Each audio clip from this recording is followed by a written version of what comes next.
And welcome back to the ASCD Whole Child Symposium on Poverty and Education.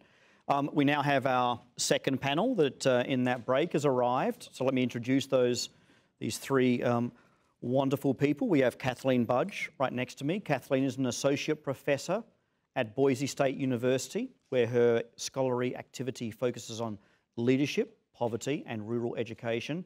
And she is also the co-author of Turning High Poverty Schools into High Performing Schools. So welcome, Kathleen. Thank you. In the middle, we have Brittney Maness. Brittney is a graduate of East Tennessee University. She is a fourth-year science teacher at Clinch School in Sneedville, and the Clinch School is a Title I school in rural Tennessee. Welcome aboard. And we also have Lewis Torres.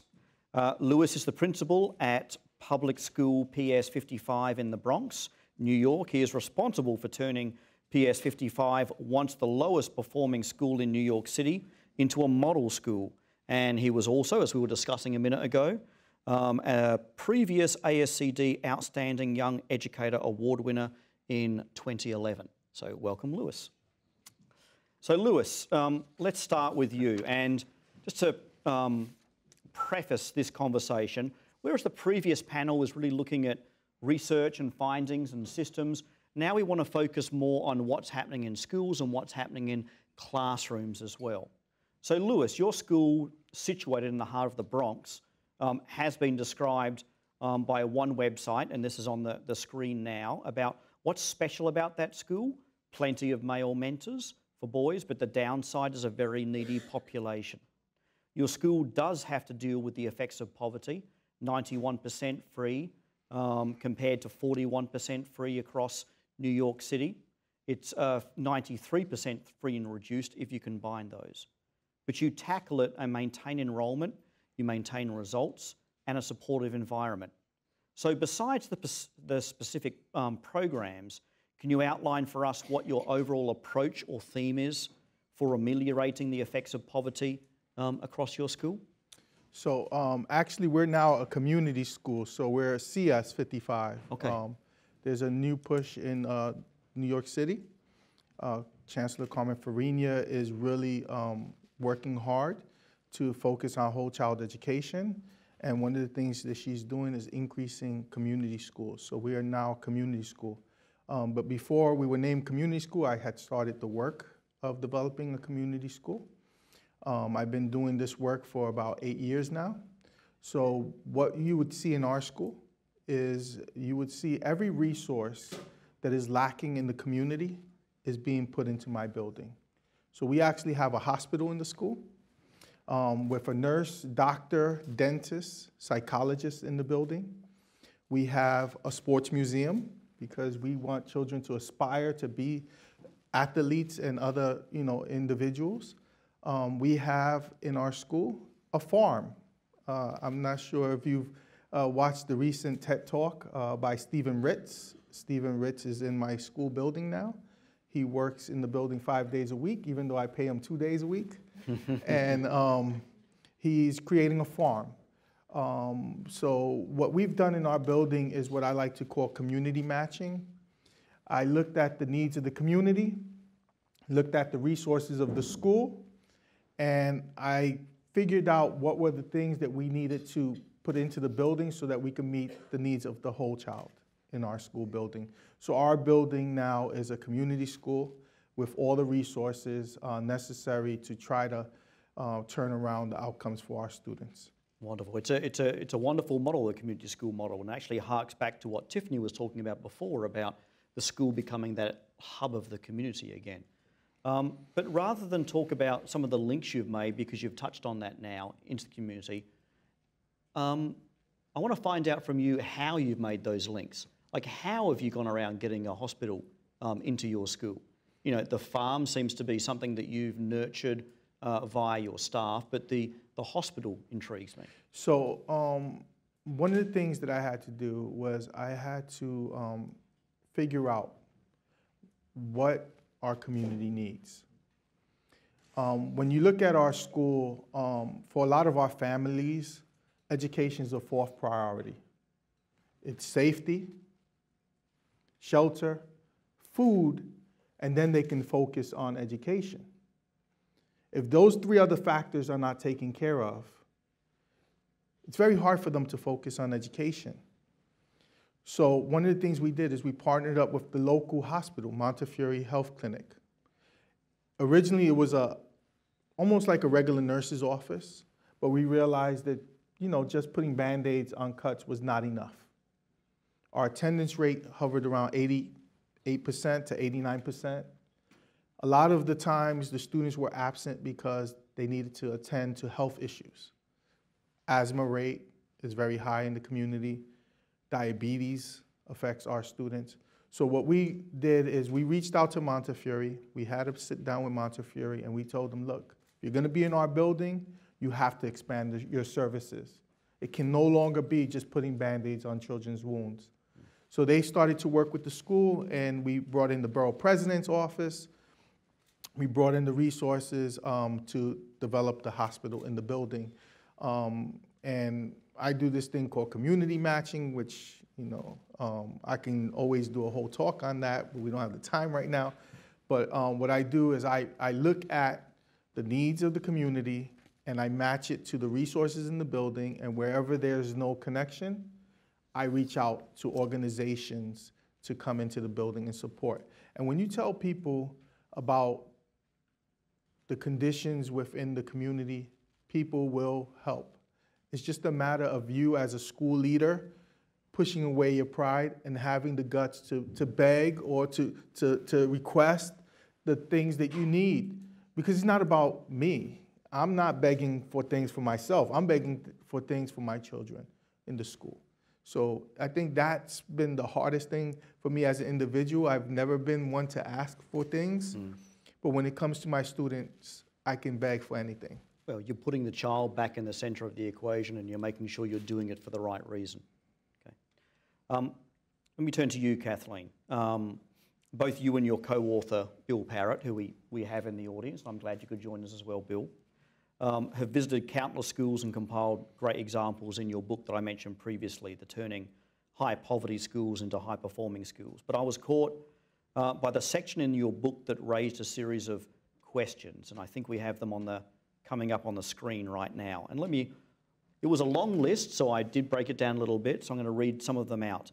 But you said the successful school leaders asked and knew the answers to these questions. How have the demographics of the community changed over the years? What is the community's social and political response to poverty? What support is available? How are wealth and income distributed in the community? Who are the haves and the have-nots? Is there a wrong side of the tracks? Who lives there? Where do our families come from? Who are the major employers? And what are the hopes and dreams of our families for their children's future? So I'm going to ask you why both you and Bill feel that these questions are so important, and what are the school leaders discovering, asking themselves by answering these questions? It was really intriguing to me that you chose that piece. It's early on in the book, but it was actually written at the very end of the book, standing back from what we'd really learned from leadership and what kind of leadership we saw in these schools that had turned things around. And I suspect if I spent any time at all with Louis, I would see that same sort of profile as somebody who could answer these questions. So why was this important? At the very base, at the very core level, it's about deeply knowing your kids, the students you serve, and their families, their parents, their guardians, whoever that is. That's the core piece of that, is knowing them. Then there's a whole level that's also involved with knowing the history of the community and whose voice has been empowered and whose voice has not been empowered, who currently has power and who doesn't, what kind of inequities are out there. And so there's that view of how do we get at leveling the playing field. And then the very practical, as Louis was talking about, being able to answer those questions, you are able to get at, what do I need to bring into the school to level the playing field? What resources are out there for folks in the community? And the community could be a town, it could be a neighborhood, it could be a borough, it could be, whatever it is. But what are the resources then that we have to provide in the school or for our families for them to actually get to that fourth priority? So it's answering all those questions, but at the heart of it, it starts with really knowing them in order to get at what you need to bring in, reach out for, beg for, those kinds of things. In the book, we call it uncommon sense. We saw lots of folks, you heard Tiffany talking about a lot of uncommon sense. It's the sort of strategies that are used that are uncommon because they're making the poor system work for them.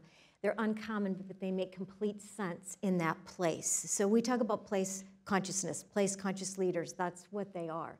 And often it was mostly the principal, but you also saw that kind of place consciousness of teachers too.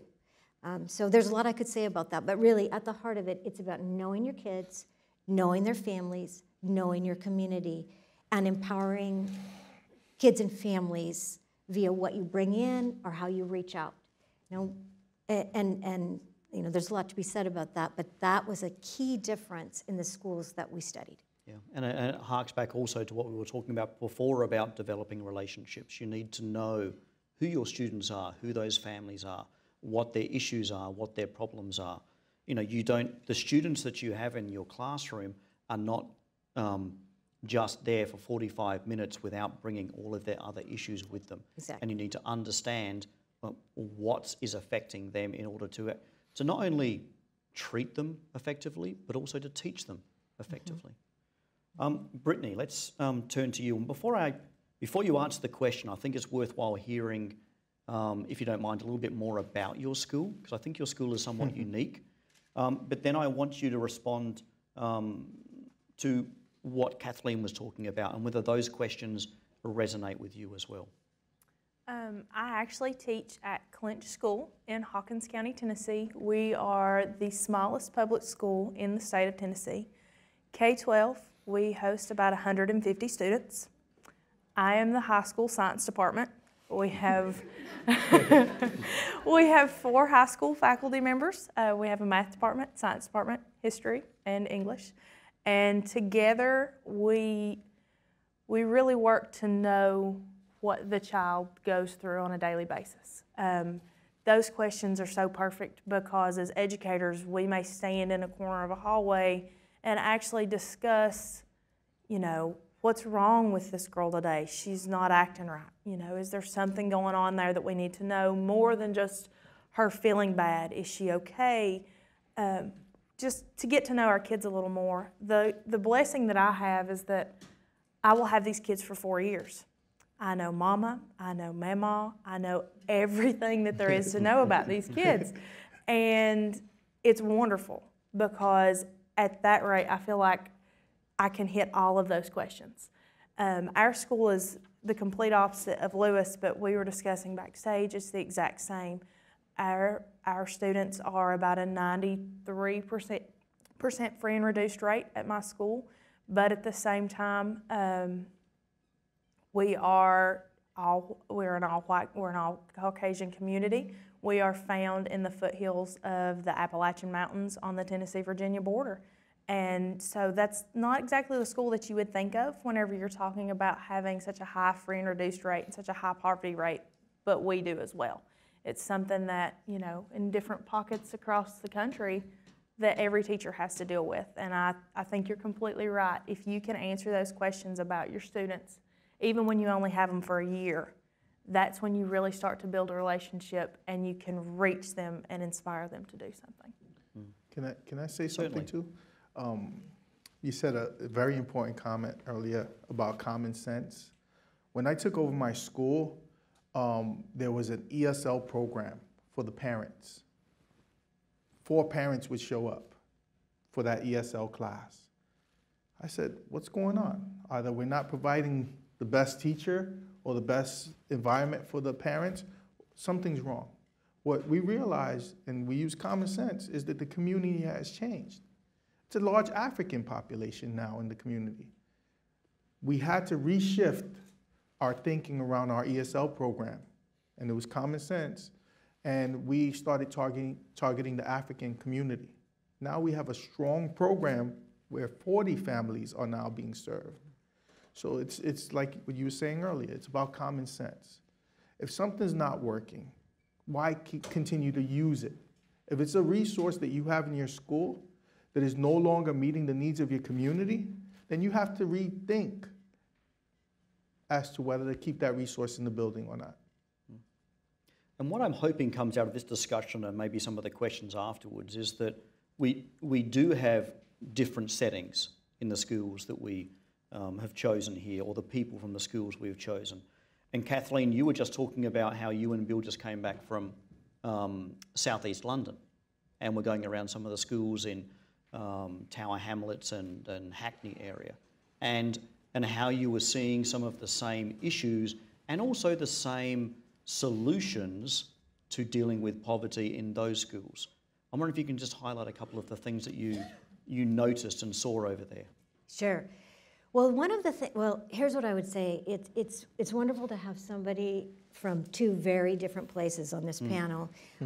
One of the things we did, although we've spent time in lots of schools and lots of places in the book, we highlight 7 schools, and really we highlight them to really point out that poverty is an issue in rural, suburban, and urban places. The other thing we know is that there's no cookie-cutter solution, and while there's a desperation sometimes out there when Bill and I go out and work, either do professional development or work in depth in a school or a district, we know people want strategies, they want concrete solutions, and there are some of those, but rather what it is that we saw these common practices that helped us develop a framework that can be applied and customized to the local place, the local community. And what we saw in London was very affirming that the 3 big areas of action that we saw: leaders, teacher leaders, principal leaders, sometimes the district office was supportive, sometimes not. Three areas of action. They always built their internal capacity. They always fostered a safe, healthy, and supportive learning community, and they always focused on learning, but not just student learning, also the adults in the building learning and the system, the school itself getting smarter. We saw those same things in London. Here's my new wondering that I'm intrigued about. The thing that we saw in London I'm not seeing, although I know there's some work out of Carnegie on network learning communities. But what they do in these 2 boroughs in London, and particularly in Hackney, is they have networked schools who have turned things around and are beating the odds and are further along in that journey. They've networked the headmasters, basically the principal, the head teacher, with other schools that are not as far along in the journey. And so they're learning from each other. And that may be a strategy that we should think about in terms of policy, and certainly what we're doing in terms of reform policy is not working. Yeah. And so how do we really capitalize in a specific sector, whatever that would be, to learn from each other? Yeah. So on the one hand, clear across the pond, we saw the same sort of practices. I think they're getting some, they did get some leverage, particularly in Hackney. And it's been written about big city, Alan Doyle's one, and Michael Fullen just wrote a book about 3 big city reforms, and Hackney's been talked about. It was central to that book.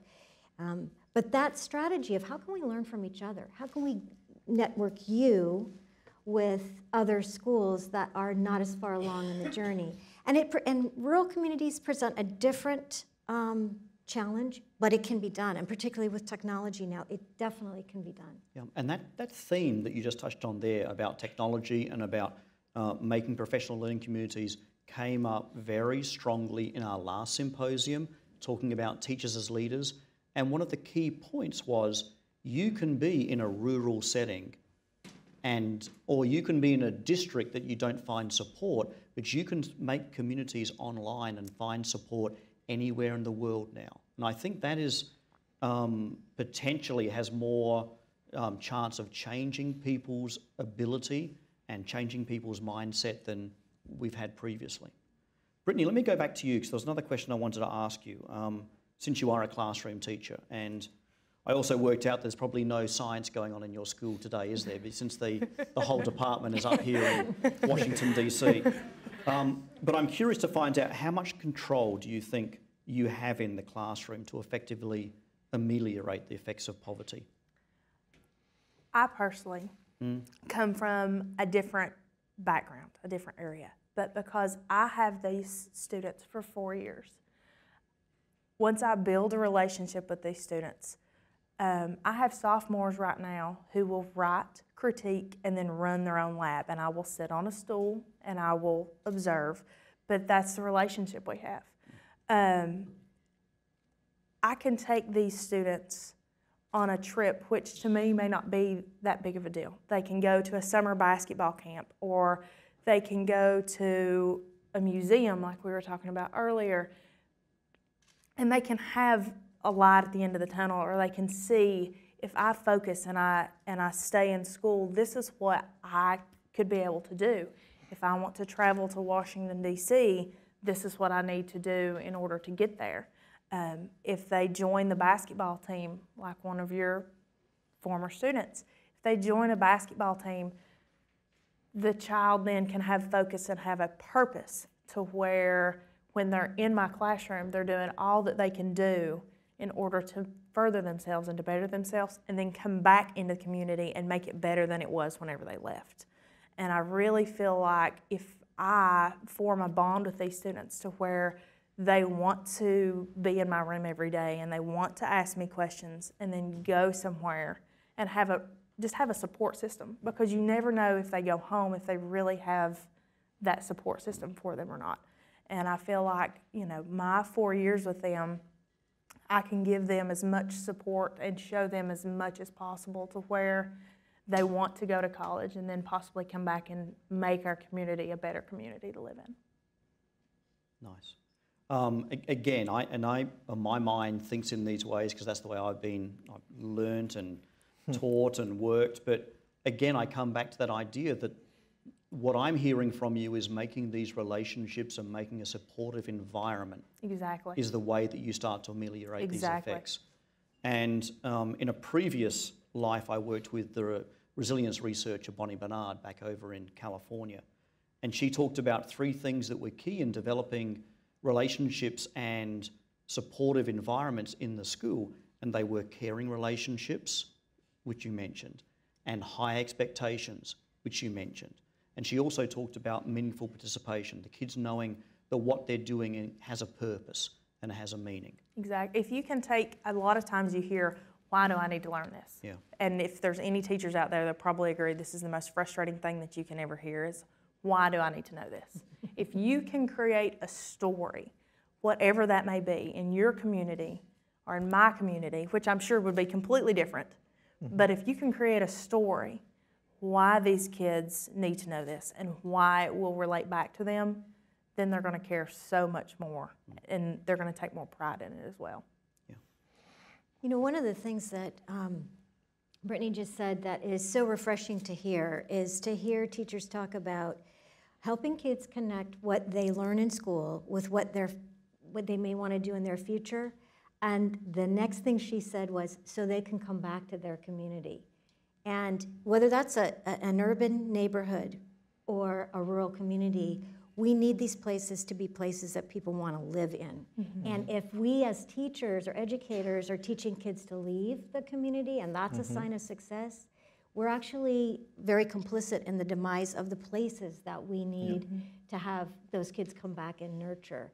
It's so important, and so I really appreciate you saying that and the connection with, we've known for a long time, one of the most successful pedagogies that we can use with kids, all kids, but kids in poverty or kids at risk, is to help them understand the connection between school learning and real life, or life outside, and a future, an aspiration, a hope, a dream.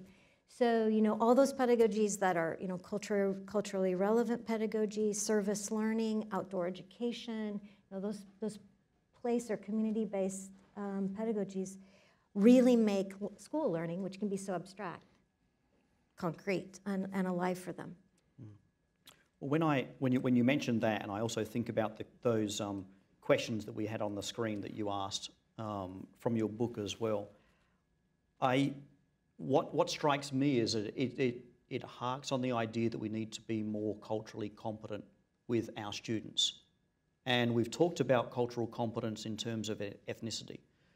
We've talked of cultural competence in terms of gender, but have we missed the conversation about being culturally competent in terms of socioeconomics? I'll leave that open to anybody. So I'd like to take this one on delicately.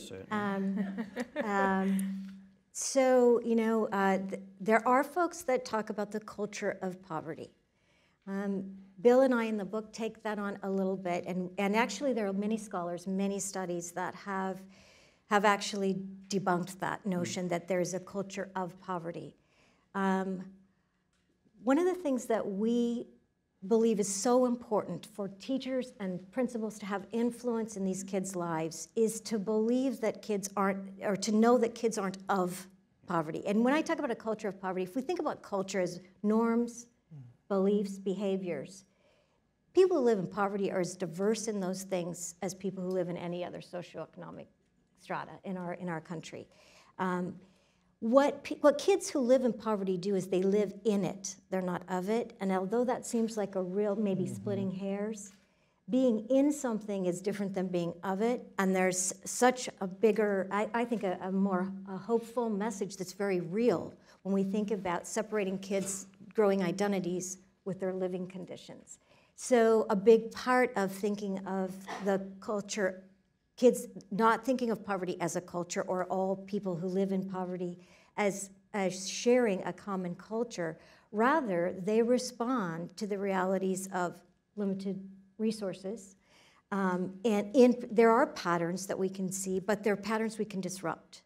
And a part of disrupting that is to help kids themselves see new and different identities that are possibilities for them. So that in and of matters, I think. So it's not so much that we need to attend to a culture of poverty as we need to be helping kids. We need to mentor, advocate, to clear paths, to at least show the path, possible paths, many paths, and ensure they have the skills to choose those paths. Yeah, and I just wanted to add that I don't know where in our history this came about, but there's this belief that the schools are going to fix the communities. There's this belief that the schools will fix the communities. And somewhere along the line, people have stopped investing in the communities around the schools.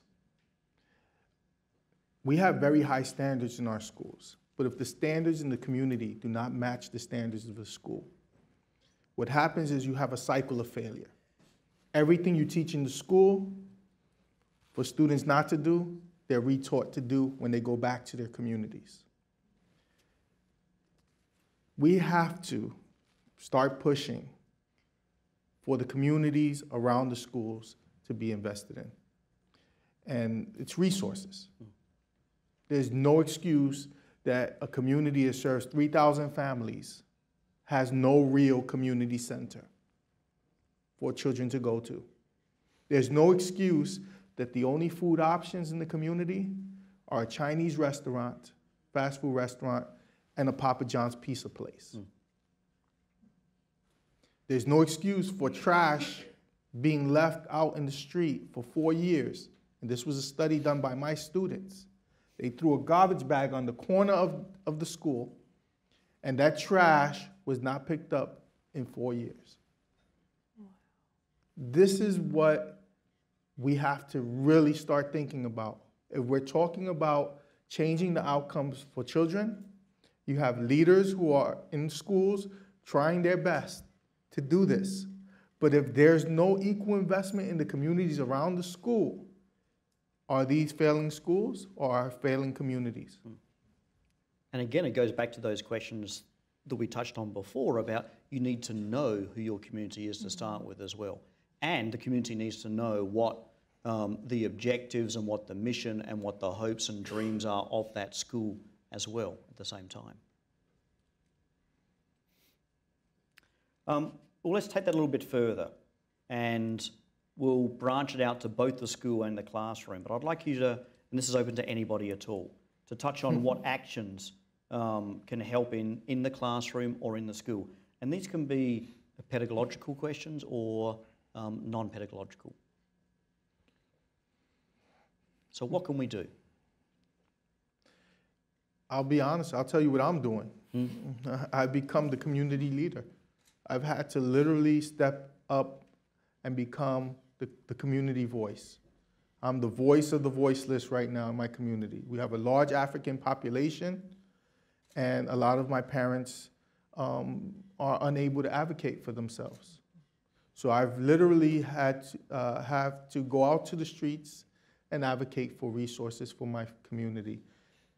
I'm also developing my students to become a voice.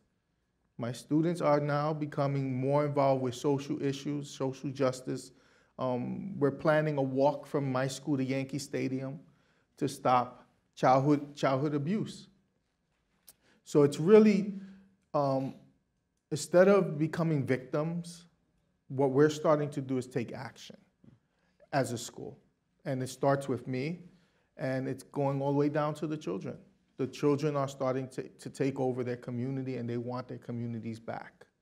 But it's really also reaching out to the school leaders and the communities that exist within the communities and looking to see how we can partner with each other and how we can bring more resources to the community so that there's no more excuses.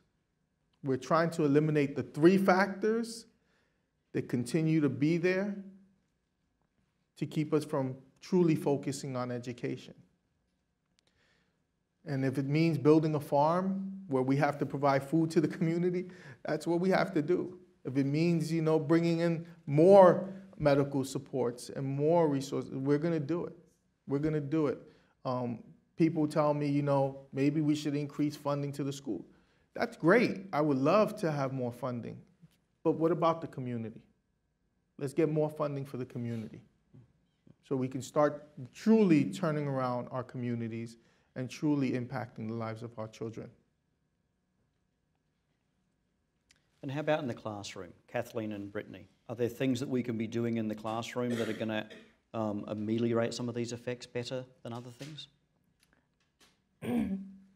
I think for me, it's about not being closed-minded and thinking students have to take one particular path.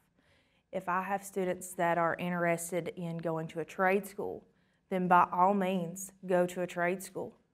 Then come back and provide that support. So the nearest gas station to my school is 20 minutes away. So if you need your car fixed, there's no one within the community. You're going to have to go 30 to 40 minutes away to get someone to work on your car. So if you're interested in going to trade school, then support those kids. Show them what they need. Don't be closed-minded and think, no, you have to go to this school. If they want to go off to a different school, if they want to be in a foreign exchange program, I think you just need to support whatever that is.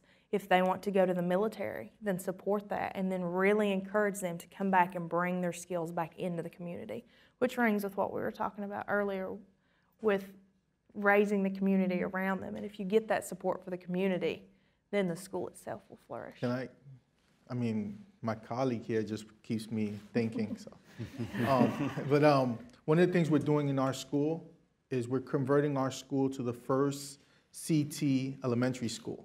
We're actually teaching children careers at a very, very early age, because it's my belief that we teach them the legal business before they learn the illegal one, right?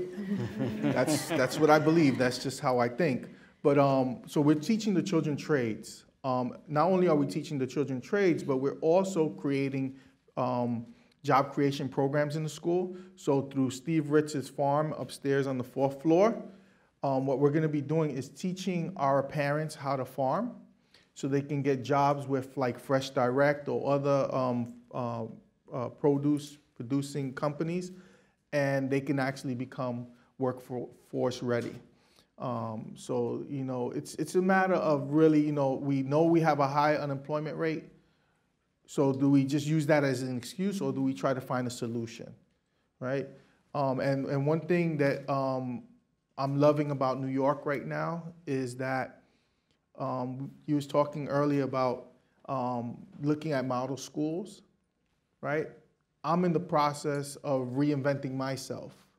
So I'm going back to school, let's say. I've been visiting a high-performing school to see how I can learn from them. And this is something that's being encouraged and supported in New York now. So they've partnered me up with various schools where I can go and learn more about how to improve the instructional programs in my building. You know, I may be a model school for the whole child approach and bringing resources and bringing these programs, but I feel that I need to learn a lot more about how to increase student performance. So I've been visiting other schools, and I'm back in school now, even though I'm a 10-year principal, and I'm probably one of the most senior principals around nowadays, right? I feel that I have to go back and learn. It's a new world. It's a lot more challenges. Technology is always, developing itself. I have to go back to school, and I think that that's an important piece. You know, as a school administrator, do we stay where we're at, or do we go back and relearn things and try to reinvent our schools, reinvent ourselves? Which will actually go back to the main question, that one of your questions. If you continually do that and you continually change and stay up with progress, then you really know the community that you're serving as well. Mm-hmm. So you have to continually grow and change your approach just mm-hmm. based on your community needs. Mm-hmm. You know, both of these folks have hit on my response to this question.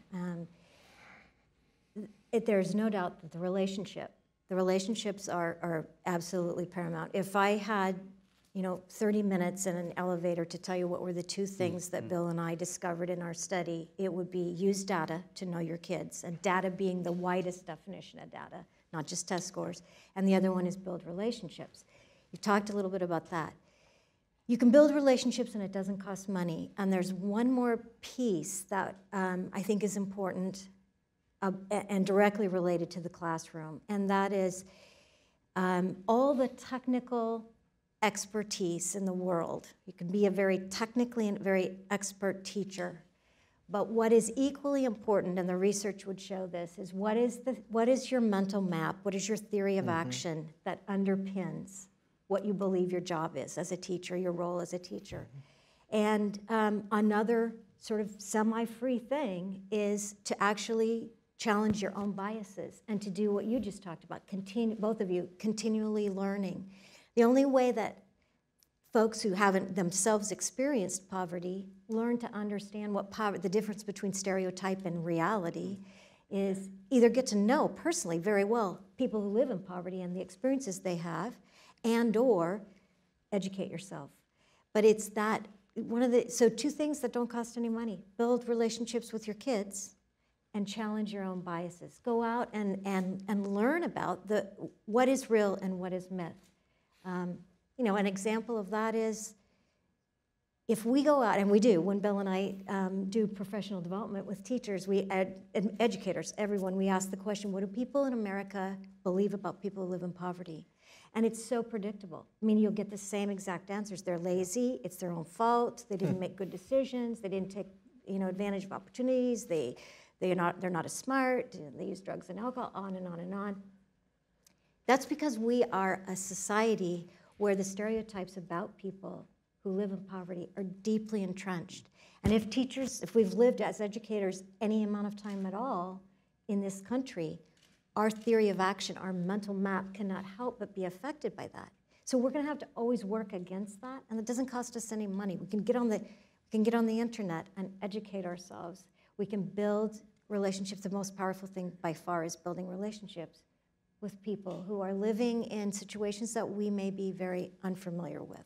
It's true, but changing that map is difficult, or changing your perception or your idea or what you believe might be a core understanding is difficult. Very difficult. And the first panel hit on that, and that it's very difficult in that as humans, we tend to only take in what we already believe, and we tend to reject what we don't believe. That's why it's a danger that we all are now being able to sort of sift through the news we want to hear, the policy we want to attend to, the politics we want to attend to, because we're not necessarily challenging ourselves to hear something that makes us a little squirmy, and causes cognitive dissonance.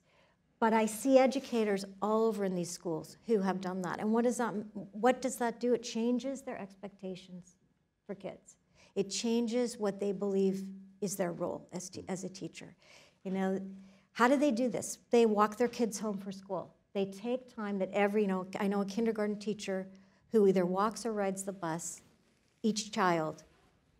She does this so that she makes sure she does that at least once with every child. They ask a question stem. What I want my teacher to know, what I wish my teacher knew. Yeah. And the amount of things that kids will tell you is incredible and so important. So there's a lot of ways to do this, but it's key that we do it even when it's difficult. Yeah. And I think one of the key points you were saying is that it doesn't necessarily cost anything financially. Now, it might cost something emotionally. It will. Because changing your opinions and your mindset takes a while, but financially. There was another story I heard about a year or so ago, and we did a podcast on the new poverty. So after the economic downturn, these areas that, or people in these suburbs that were recently thrown into poverty because of the recession.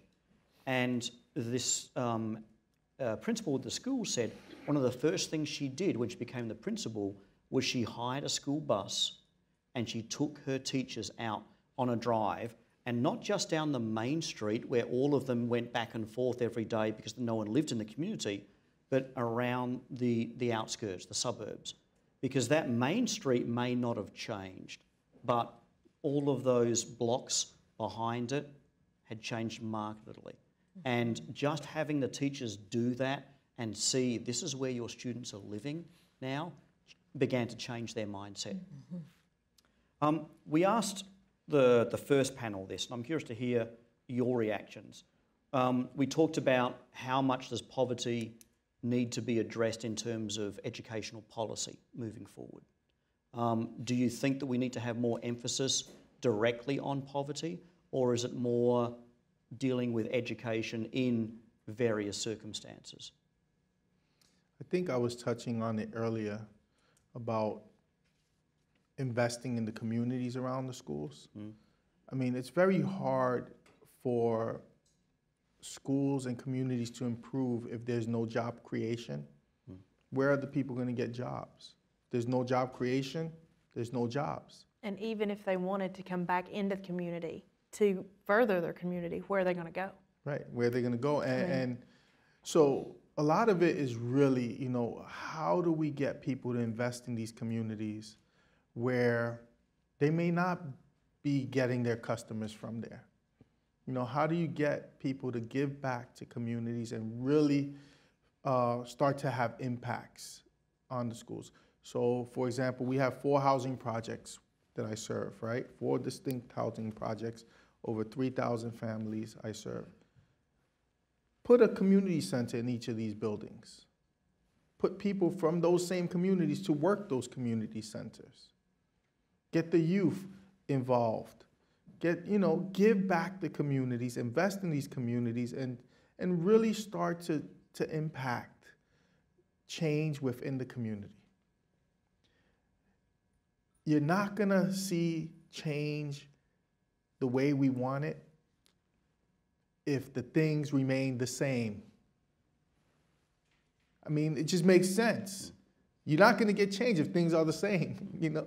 If things don't change, how can you get change?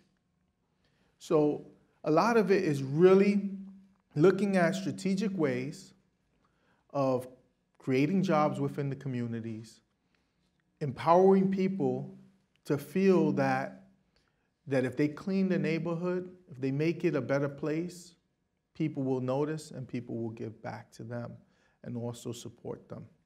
So it's really looking at the communities. How can we develop these communities? How can we invest in the communities? How can we get people to feel pride about where they live? It's amazing that every graduation I attended as a child, the speaker would always end with, you need to work hard in school so you can leave your community. That's how they always ended. Every graduation as a child, that's how it ended. You know how I end mine? I say, you know what, children? You don't have to leave your neighborhoods. You make a better life for yourself so you can come back and make your neighborhood better so you don't have to leave. I think the policy question is really, I mean, the first panel talked a lot about it, and you know, just at the very surface answer, absolutely, it's irresponsible for us as citizens to even consider policy that doesn't consider poverty. I mean, we've got to. How do we do that? I wish I had better answers. There is something about incentivizing the cross-sector work. That would be so great if we were somehow doing a better job at incentivizing cross-sector work. It would be good if we were incentivizing teachers to work in high-poverty schools. And what does that need to look like? What sort of housing do they need when they go there? What is it that, you know, we could do? Is it loan forgiveness? You know, for what is it? I'm not sure. Here's what we do know. We know that people, at least one study pointed out that why do people go someplace and stay there? And why do the teachers that we interviewed say they stay there? They like who they work with. They like who they work for. They make a decent living. That's what the one study, those three, the salary, but salary was third. Here's the thing that they also say.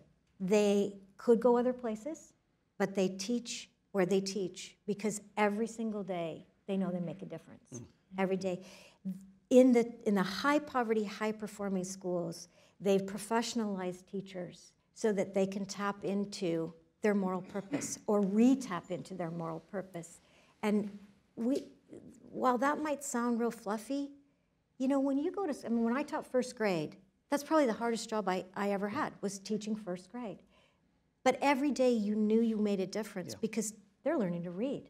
I mean, that is like the world. You are giving them the world, or you're hoping to give them the world. Too much of our policies deprofessionalize teachers, and we have to create a context where they can tap into their moral purpose. That's the only reason that they can stay under some of the circumstances they face. I wanted to say, now thinking about what you just said, this whole idea of failing schools, are they truly failing schools, or are they schools that are serving the most challenging communities? And this idea of providing bonuses to high-performing schools and almost punishing the low-performing schools, which are serving the children that are most at risk and at need. I'll use my son's school as an example. My son, if he was in my school, would be a level 4 in both literacy and mathematics, no matter who the teacher is. Why? Because he's coming in already as a level 4. His school receives a bonus. His school receives a bonus. My school, which is viewed as a low-performing school, gets viewed as a failing school. The teachers feel demoralized. I feel demoralized. I should be celebrated. I should be supported so that I can continue to do the hard work of working with the most challenging students. This is something that needs to be really looked at. And I think this idea of failing schools and looking at failing schools as failures, as opposed to looking at schools like mine that is doing the hard work. That's an idea that has to be looked at, because there's a lot of policies out there that punish schools for doing the hard work and reward schools that don't have the same challenges. Yeah, and it goes back to that little report we showed earlier on from the Hetchinger report about the most wealthy schools actually garner more funds and more support. And I think this whole topic of how schools are funded is a critical conversation in the US. I used to come from the Bay Area before coming to DC, and we lived in the East Bay, the Oakland Hills. And the Oakland Hills I always saw as a microcosm of California, which in itself is a bit of a microcosm of the US. And it was ridiculous that if you were in the flatlands of Oakland, then that's where the poorest families were, and they got the least resources. And then the further up the hill that you went, you got some of the most expensive houses in California. And so the higher up the hill, the better the schools were, the more resourced they were. And we were somewhat lucky. We were halfway up the hill. But my son went to kindergarten at one of those schools, and the only reason that school had a PE teacher and a music teacher was the fact the local PTA paid for it. Because the funds that were provided to that school were not adequate enough to actually have that person. And then you go further up the hill, and guess what? They have social workers, and they have drama teachers, and they have everything that you want. And you go down to the flatlands again, and they're teaching literally language arts and math every single day because that's what they're being judged on, and that's what they can afford. Enough of my little opinion rant there. We're going to turn in a minute to audience questions, but I want to let's end on a more positive note than my little soliloquy. We talked earlier on also about the demographics are not destiny. So I wonder if any of you have a little example of a story that you can relate to or provide us about demographics not being destiny. Brittney, do you have one? Actually, 2 years ago, our graduating class of 12 received $84,000 to go to school. We made sure we pushed those kids, and they had a lot of want to as well, but we would throw every scholarship possible at these kids to where they had the ability to go to college if they wanted to. If that were a tech school, if that were a four-year school, if it were a community college, whatever that may be. And for 12 students, they received $84,000, which was pretty incredible. So, and they're all, to my knowledge, they're all still in school right now working toward a degree. So hopefully they'll come back and do part of that community improvement, and we'll see some good results from them. So. Very nice. Lewis? All I have to say is my student, Desi Rodriguez. If you watch Seton Hall basketball, you'll see Desi Rodriguez playing basketball for Seton Hall.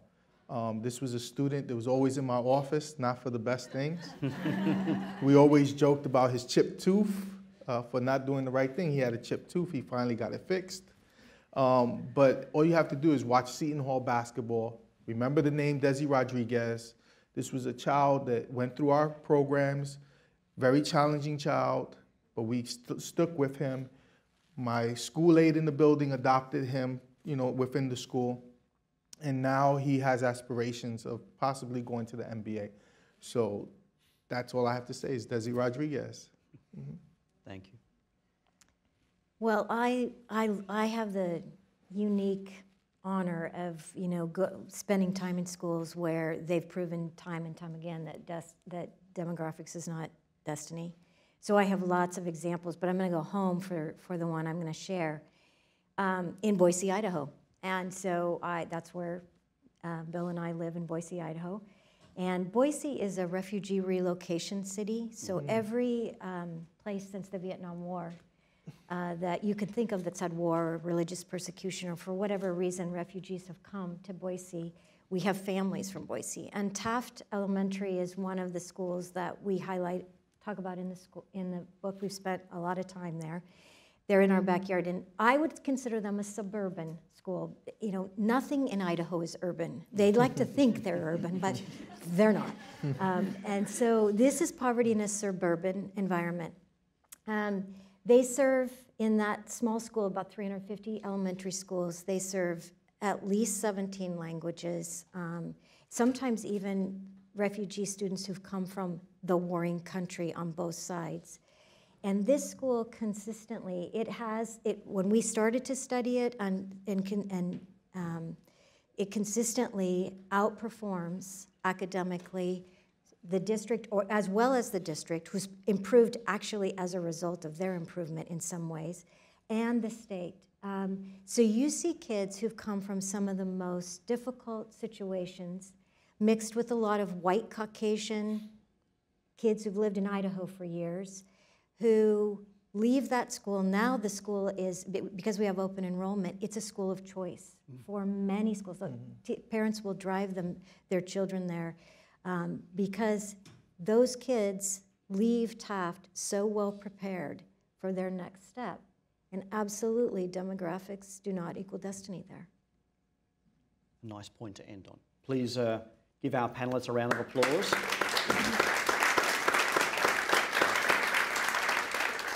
And we do have a couple of minutes for questions, just like in the for the first panel. They're open to live audience. If you have a question, just raise your hand. And we have 2 people coming around with microphones. And questions can also be submitted on Twitter at the hashtag WCS15.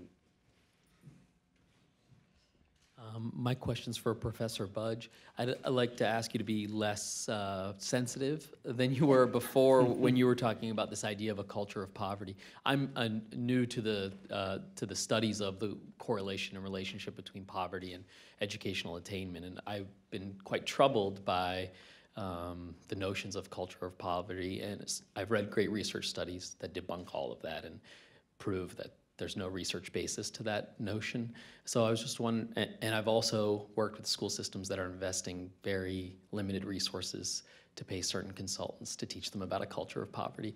So I was wondering if you could expand more on why that notion can sometimes get in the way of the work that many great schools are trying to do.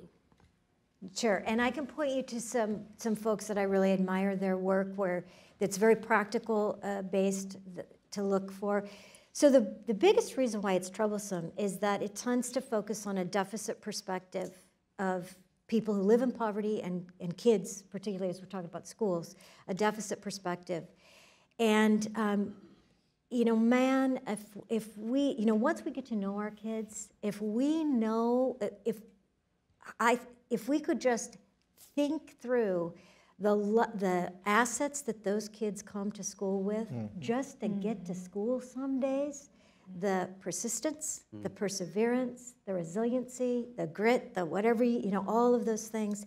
There's so much to it. And so the problem with the culture of poverty is the literature out there is it's been way focused on from a deficit perspective, and that is something we have to challenge.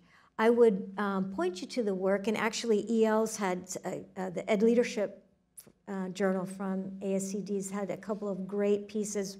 Paul Gorski is somebody whose work, you know, to look at, and Julie Landsman, both of them have done really great work in this area, and they speak well to educators about why this is a troublesome concept, and to the literature that says, you know, this is really not true. No socioeconomic strata shares a common culture, if we really understand what culture is. But those folks are really, I would point to their work.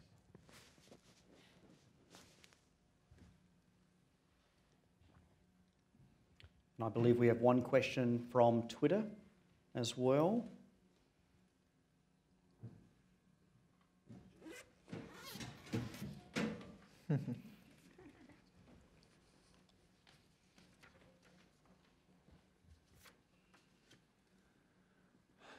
Sure.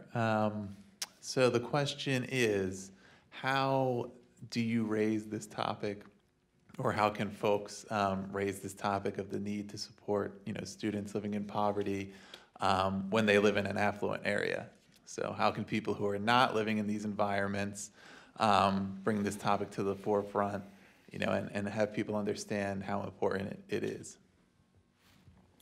Well, I can tell you from my situation, I grew up 5 minutes away from where my school is located. So in my situation, I can talk from experience. Even though I don't live there anymore, I grew up in the same environment as the children are growing up. But people who know their children, know the challenges they're going through, understand the things that they're facing every day, and truly care about their students can talk. Because you know what? A lot of our children and a lot of our families are voiceless, and they need people like us to talk of those things that they can't talk about. But for my situation, I grew up in that kind of environment, so it's a little bit tricky for me to answer that question, because I grew up just like the students I serve. But if you truly care about your children and you truly know your community, you truly take the time to understand your children, you can then advocate for them. You know, I love that question. I'm so glad that it got asked. So years ago, a lot of years ago, so far back that the person that I heard speak was using an overhead projector. Early on in my career, I heard a distinguished educator speak from Kentucky who was doing some training in a training that I was in. And she said, she told us a story. She said, we have one daughter. She personally had one daughter. She'd raised her in a gated community. She sent her to the best schools. And she sent her daughter off to a prestigious university. And in her freshman year, her daughter was murdered, raped and murdered.